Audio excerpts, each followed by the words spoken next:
ও বেলাল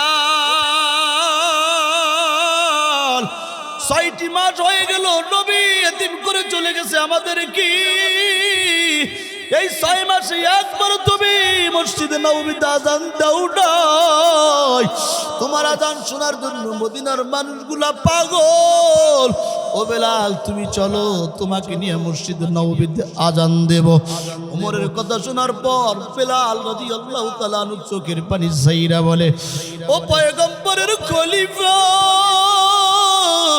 আমি মদিনায় যেতে পারবো না কারণ কি জানো যেই মদিনায় আমার নবী নাই আল্লাহু আকবার ওই মদিনায় আমি যেতে পারবো না ওমর একটা শর্তে আমি মদিনায় যেতে পারি বলো আমি যদি আযান দেই আমার পয়গম্বর কি মসজিদে নববীতে নামাজ পড়াবে কিনা ওমর ডাক দিয়ে বলে বেলাল পাগলামি কইরো না এটা তো কোনোভাবেই সম্ভব না নবীজি কোনোদিন আর নামাজ পড়াইবে না বেলাল রেজাল্ট জানাইয়া দেয় ওমর চলে যাও আমার মোহাম্মদ আমার রাসূল আমার জানে জেগার যদি নামাজ না পড়ায় ওই মসজিদে নববীতে আমি আযান দিতে পারবো না ওমর সহ কয়েকজন সাহাবী বেলালকে আনতে যায় আনতে পারে নাই ফিরে গেছে বেলাল রাদিয়াল্লাহু তাআলা আনহু ঘুমায়া গেছে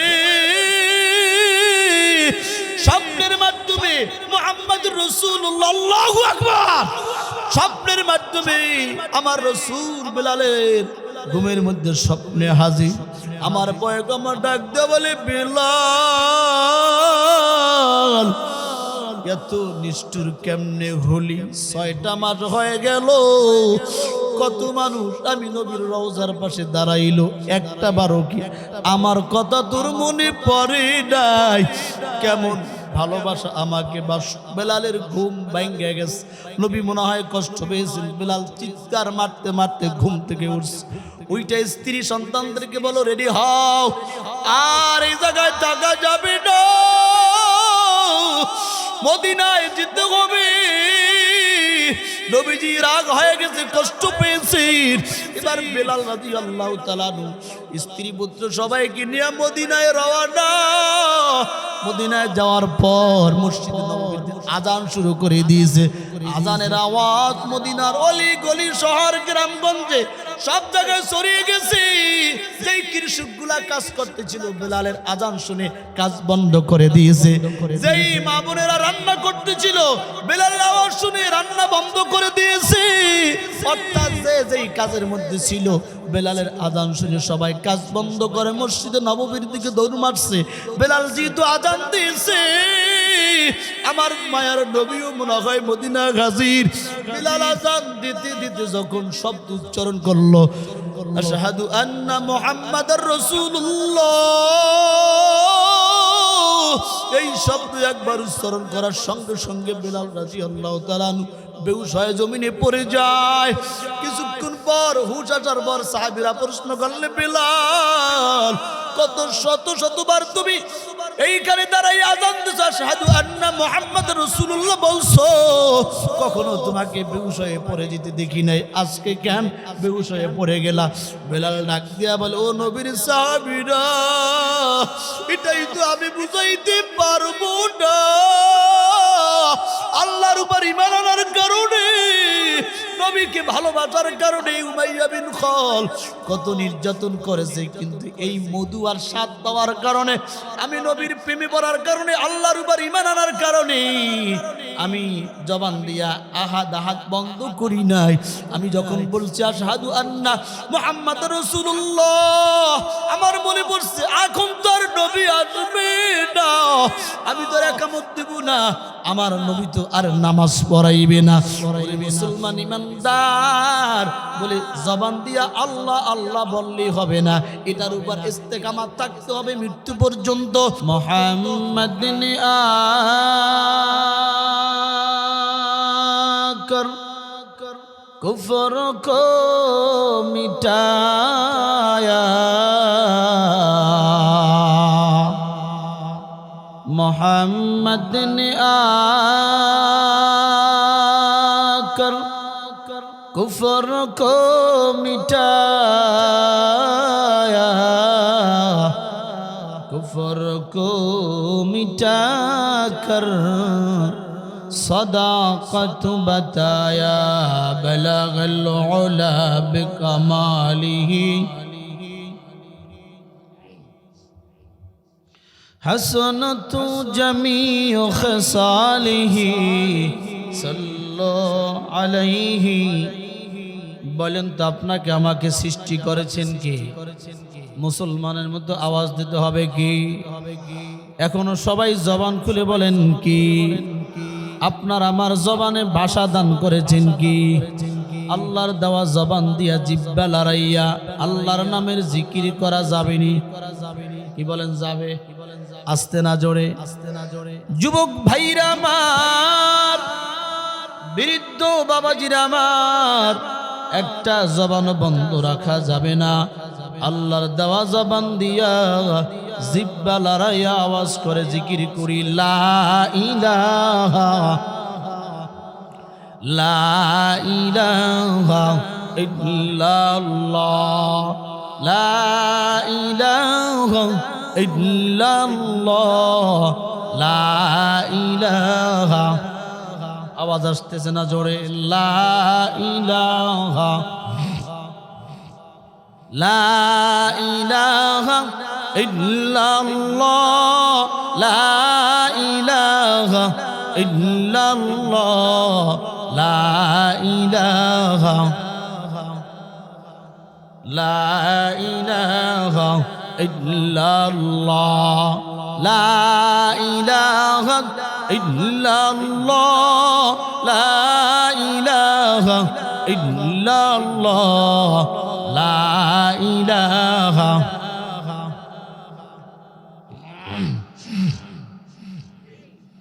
লা ইলাহা ইল্লাল্লাহু মুহাম্মাদুর রাসূলুল্লাহ সাল্লাল্লাহু আলাইহি ওয়াসাল্লাম। সুবহানাকা লা ইলমা লানা ইল্লা মা আল্লামতানা ইন্নাকা আনতাল আলিমুল হাকীম। রব্বি ইশরাহ লি সাদরি ওয়া ইয়াসসির লি আমরি ওয়াহলুল উকদাতাম মিন লিসানি ইয়াফকাহু কওলি। मकबूल तो है शाज़ है काबिल तो बहुत है। मकबूल तो है शाज़ है काबिल तो बहुत है।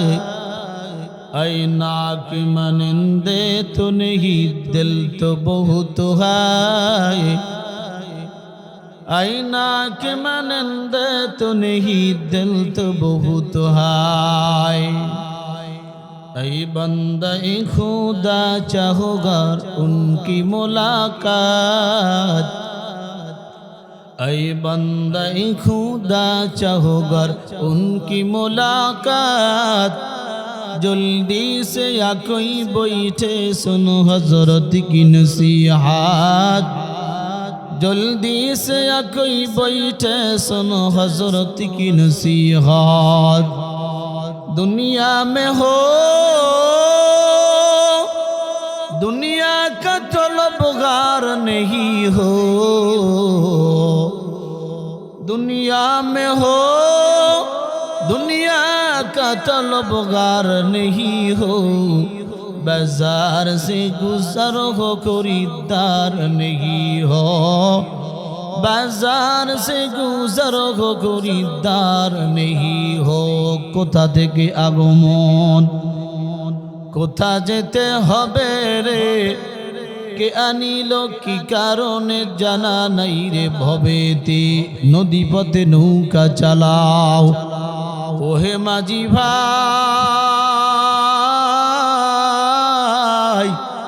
বেলা ডোববার আগে আমি ওপার উঠতে চাই। ঠিক কিনা?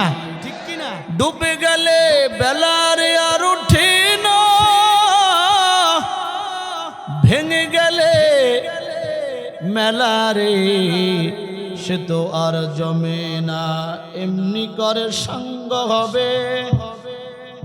ভবের দুনিয়া পরে রবে, এমনি করে সঙ্গ হবে। ভবের দুনিয়া পরে রবে, তুমি আমি চলে যাব অজানায়। আলহামদুলিল্লাহ। কুলকান্দি পূর্বপাড়া মন্ডল বাড়ি জামে মসজিদের উদ্যোগে পঞ্চম বার্ষিক অজু দোয়ার মাহফিল 28 নভেম্বর 2025 রোজ শুক্রবার। উত্তর মাহফিলের মহতারাম সম্মানিত সভাপতি বিশিষ্ট আলেমে দ্বীন আলহাজ হযরত মাওলানা শফিকুল ইসলাম আকন্দ সাহেব, ইমাম কুলকান্দি বেলগাছা মোহাম্মদিয়া ঈদগাহ মাঠ। প্রধান অতিথি মোহাম্মদ মুখলিসুর রহমান ইতালি প্রবাসী। বিশেষ অতিথি মোহাম্মদ আব্দুল সালাম মঞ্জু, এনামুল হক সহ প্রধান মেহমান রফিকুল ইসলাম সভাপতি মসজিদ কমিটি। আরো বিশেষ মেহমান আছেন মুহফিজুল হক, হুমায়ুন কবির মোল্লা সহ আমন্ত্রিত অনেক ওলামায়ে কেরাম, মুআজ্জাজ মুকাররম জাতির মাথার মুকুট আর রাসূলুল আম্বিয়া হযরত ওলামায়ে কেরাম সম্মুখ পানে আগত, আল্লাহ পাকের আশিকিন জাকিরিন শাকিরিন মুরব্বিনে আওয়াম সমবয়সী কলিজার টুকরো তারুণ্যের উচ্ছ্বাসে ভরপুর আমার যুবক বন্ধুগণ, স্নেহের ছোট ভাই, পর্দার অন্তরালে অবস্থানরতা অত্যন্ত শ্রদ্ধা সম্মানিতা মা ও বোনেরা, মহান বিশ্বের মহামালিক আল্লাহ সুবহানাহু ওয়া তাআলার দরবারে অসংখ্য অগণিত শুকর সুজুদ যে রব্বে কারীম হাজার হাজার মানুষের মধ্য থেকে আপনার মতো আমার মতো কিছু নগণ্য গোলামকে যাচাই বাছাই করে পছন্দ করে ভালোবেসে এই কুলকান্দি পূর্বপাড়া মন্ডল বাড়ি জামে মসজিদের মাহফিলে গভীর রাত্র পর্যন্ত আসার বাসার তৌফিক দান করেছেন। এই জন্যই মহান মুনিবের দরবারে মুসলমান হিসাব ইমানের আওয়াজকে উঁচু করে সকলেই কালিমাতুশ শুকর উচ্চারণ করে পড়ছি আলহামদুলিল্লাহ। লক্ষ কোটি দরুদ এবং সালাম আকায়ে নামদার মদিনা কা তাজদার আহমদ মুস্তাফা মোহাম্মদ মুস্তাফা সরকারে দো আলম মুহাম্মদুর রাসূলুল্লাহ সাল্লাল্লাহু আলাইহি ওয়াসাল্লামের উপর। সর্বোপরি শুকর যে মহান রব, যে মহান আল্লাহ আপনাকে আমাকে ভালোবেসে মহব্বত করে এই ময়দানে আসার বসার সুযোগ দান করেছেন। এই জন্য খুশি না বেজার? সবাই আওয়াজ করে বলেন খুশি না বেজার? খুশির আওয়াজ আসতে হয় না জোরে হয়? হ্যাঁ, তাহলে বলেন তো আলহামদুলিল্লাহ। শুরুতেই মনে হইতেছে আপনারা ওর শোনার মতো মন মানসিকতা আছে, আওয়াজ আগের থেকে বাড়ছে, কিছু সন্দেহ থাকলেও কাটতে যাইতেছে আস্তে আস্তে। কথাগণ আর একটা প্রশ্ন করতে চাই, এখানে আপনাকে আমাকে যিনি নিয়ে আসলেন তার নামটা মুসলমান দুহাত তেলে আওয়াজ করে বলতে হবে কি না? হয় নাই? জোরে কন, হাত সবাই তুলে নেয়, হাত লাগান, জোরে একটা ডাক দেন আল্লাহ। আল্লাহ নিয়ে আসছে কে? শুরুতে আর একটা প্রশ্ন করি, অসুবিধা হইতেছে? কথা বুঝতে সমস্যা হয়? কারণ পেরেশানি থাকলে আমি কষ্টের কোনো শেষ নাই। আস্তে আস্তে ফোনের উপর ফোন, একের পর এক রাস্তাঘাট, তারপর আল্লাহ শুকরিয়া আপনাদের দোয়ার বরকতে আল্লাহ তাআলা নিয়ে আসছেন। পঞ্চম বার্ষিক হজ মাহফিল, অর্থাৎ আজ থেকে 5 বছর আগে শুরু হয়েছে। এর আগে আরো 4টা মাহফিল এখানে হয়েছিল। আমি আপনাদের কাছে জানতে চাই, আজ থেকে 4 বছর আগে যেই বক্তা শ্রোতা বা মাহফিল কমিটি যারা মাহফিলের আয়োজন করেছিল, আপনাদের এলাকায় যারা শ্রোতা ছিল, অতিথি ছিল, তারা কি আজকে সবাই আছে? কই গেছে? প্রবাসে, লন্ডন, ইন্ডিয়া, কোথায় গেছে ভাই? সবাই বললেন কোথায়? তবে আপনি আমার যাওয়ার কোনো সম্ভাবনা নাই। 50-50 সন্দেহ আছে নাকি? যাইতেও পারি, নাও যাইতে পারি। কি ব্যাপারটা এরকম? তবে গেল এত তাড়াতাড়ি না। কি এত তাড়াতাড়ি? এই বুড়ো হুম দাড়ি চুল পাকবে, বাড়ি গাড়ি করুন, নাতি নুতি দেখবো, তারপরে ব্যাপারটা কি এরকম? হ্যাঁ, যে কোনো মুহূর্তে যাওয়া লাগবে। কুল্লু নাফসিন যায়িকাতুল মাউত, পৃথিবীর নাস্তিক মুরতাদ বেঈমানেরা সব আয়াতকে বৃদ্ধাঙ্গুলি দেখাইতে পারে, কিন্তু এই আয়াতের কাছে প্রতিটি প্রাণী দুর্বল। কথাগণ, তাহলে এখনো পর্যন্ত কবরে না নিয়ে সুস্থ রাইকে যিনি নিয়ে আসছে তিনি কে? আর জোরে কন। সর্বহালাতে সর্ব অবস্থায় শুকর হবে কার? বলেন আলহামদুলিল্লাহ। কই শুকুর? কই বিপদই কাটেন, খালি বালা মুসিবত, এই রোগ শোক কাটি না। শুকুর আদায় করি কেমনে? পোলা তিনটা আর একজনের বিদেশ, আমার একটাও যাইতারে নাই, কেমনে শুকুর করি? আছে না নাই? এই মুসলমান, এমন কোন সেকেন্ড নাই, মুহূর্ত নাই, যেই মুহূর্তের মধ্যে, সেকেন্ডের মধ্যে মানুষ সহ সমস্ত প্রাণী আল্লাহর নিয়ামত ভোগ করে না। কথাগণ, এজন্য আল্লাহ বলছেন নিয়ামত ভোগ কইরা জবানে বলবি আলহামদুলিল্লাহি রাব্বিল আলামিন। ও বান্দা শুকর আদায় করবি, আমি আল্লাহ তোর নিয়ামত বাড়ায়া দেব। ঘোষণাকার লা ইন শাকারতুম লা আযীদান্নাকুম ওয়া লা ইন কাফারতুম ইন্না আযাবি লাশাদীদ। রব বলেন শুকর আদায় করবি, নিয়ামত বাড়ায়া দেব। না শুকর করবি, নিয়ামত ছিনায় নেব। শুধু তাই নয়, ইন্না আযাবি লাশাদীদ, কঠিন থেকে কঠিন আযাবের মধ্যে গ্রেফতার করব। ঘোষণাকার জবান দিয়ে শুকর বের হয় না। এ মুসলমান, কত নিয়ামতের শুকর আদায় করবা? আল্লাহ বলেন ওয়া ইন তাউদ্দু নি'মাতাল্লাহি লা তুহসুহা। এত এত পরিমাণ নিয়ামত দিয়েছি গোলাম, কখনো লিখে গণনা করে জবান দিয়ে প্রকাশ করে শেষ করতে পারবি না। আল্লাহু আকবার। কেমন নিয়ামত, ছোট্ট কয়েকটা উদাহরণ দিলে কষ্ট হবে নি? এই মুহূর্তে আমি বয়ান করছি, আপনারা বয়ান শুনতেছেন, এটাই তো বাস্তব। কথাগণ, ঠিক এই সময় ঢাকা একটা হসপিটাল আছে, ঢাকা মেডিকেল নামে পরিচিত, কি আছে না নাই? এই মুহূর্তে যদি ঢাকা মেডিকেলে যাই, আপনি যান অথবা আমি যাই, অথবা যদি ফোন করার কোনো মাধ্যম থাকে, ফোন দিয়ে জানবেন যে এই মুহূর্তে ঢাকা মেডিকেলে অসংখ্য অগণিত মানুষ অসুস্থ হয়ে বেড়ে শোয়া আছে। কি আছে না নাই? তারা কি সবাই বুড়া, ইয়াং বয়সের, মধ্য বয়সের? এখানে যেইভাবে আমরা বিভিন্ন বয়সের ও হসপিটালের রোগীর সংখ্যা বিভিন্ন বয়সের। কথাগণ, মহাকালী আর একটা হসপিটাল আছে, পঙ্গু হসপিটাল। ফোন দেন অথবা যোগাযোগ করেন, এই পঙ্গু হসপিটালে কোনো রুগী আছে বলে? আছে মানে কোনো বেড খালি নাই। কারো হাতে বেন্টিস, কারো মাথায় বেন্টিস, কারো পায়ে বেন্টিস, কারো পুরো শরীর বেন্টিস। আছে না নাই? ক্যান্সার হসপিটালে যান, যাই দেখবেন এই মুহূর্তে, এখন এই মুহূর্তে, এই টাইমে, এই কিছুক্ষণ আগেও তো আসার পথে দেখলাম আপনাদের এখানে কি বেইলি ব্রিজ না জানি কি অ্যাক্সিডেন্ট হয়ে দুইজন চলে গেছে। আমি দেখছি অনলাইনে। ক্যান্সার হসপিটালে ফোন করবেন, শত শত মানুষ ক্যান্সার রোগে আক্রান্ত হইয়া থেরাপি দিতে দিতে এখন মাথার চুল নাই, হাতের নখ নাই, শরীরের মধ্যে কোনো রক্ত নাই।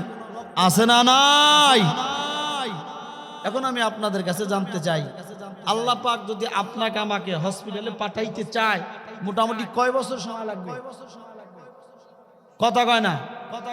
কি হসপিটাল বাড়াবে? টাকা পয়সা কম আছে, সত্যি আছে কি? এক সেকেন্ডও সময় লাগবে? শুধু তাই নয়, বলেন আলহামদুলিল্লাহ। হসপিটালে নারাই খেলা রাখছে নেকের মজলিসে, ওলামায়ে কেরামের মজলিসে। এরপরে আরো একটু উদাহরণ দেই।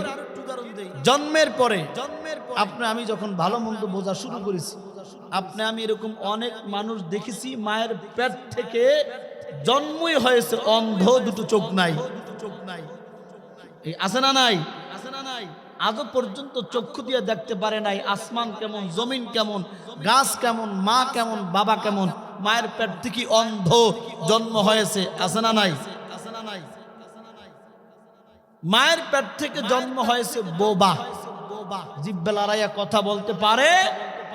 20 বছর 30 বছর বয়স হয়ে গেছে, আজও পর্যন্ত মাকে একটা মা বলে ডাক দিতে পারে নাই, বাবাকে বাবা বলে ডাক দিতে পারে নাই, এমনকি সৃষ্টিকর্তা আল্লাহকেও আল্লাহ বলে ডাক দিতে পারে নাই।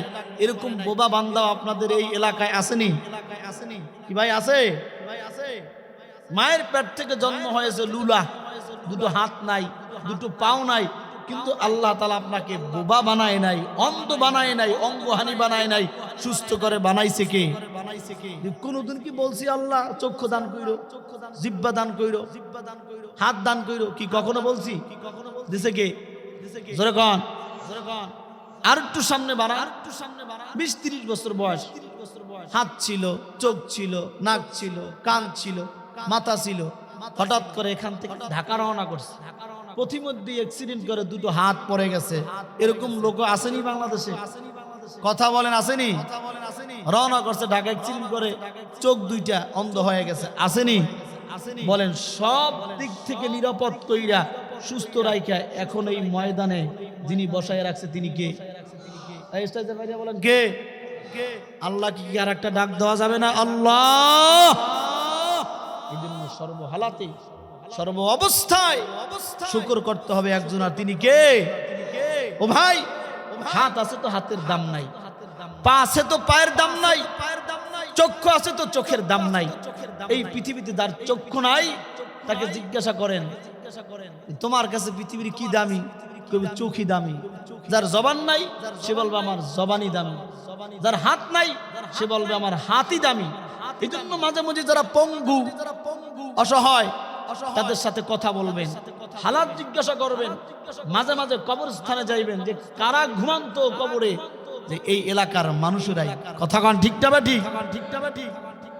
এই জন্য প্রতিবন্ধী যারা, অন্ধ যারা, কানা খোরা লুলা যারা, এদেরকে কখনো ইনকার করবেন না, এদেরকে কখনো ঘৃণা করবেন না।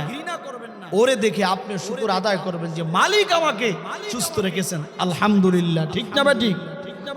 কিন্তু আপনারা কখনো কথা বলেছেন কিনা যারা অঙ্গ প্রতিবন্ধী এদের সাথে? আমি জানি না, আমার জীবনে একজন অঙ্গহীন মানুষের সাথে কথা বলার সুযোগ হয়েছিল। 2 মিনিটে কথাটা বলবো? জোরে বলেন বলবো? গাড়িতে কোথাও যাইতেছি, হঠাৎ করে দেখি একটা যুবক, ফুটন্ত গোলাপের মতো চেহারা, তাকায় দেখি আল্লাহর বান্দার দুটো হাত সিনা থেকে নাই। হাত যখন নাই, প্রশ্ন করলাম ওরে যুবক নাম কি, বাড়ি কোথায়? নাম এটা, বাড়ি অমুক জায়গায়। এই যুবক, তোমার যে দুটো হাত নাই, জন্ম থেকে তুমি হাতবিহীন নাকি হাত নিয়ে জন্মগ্রহণ করেছিল, কোনো কারণে হাত পড়ে গেছে?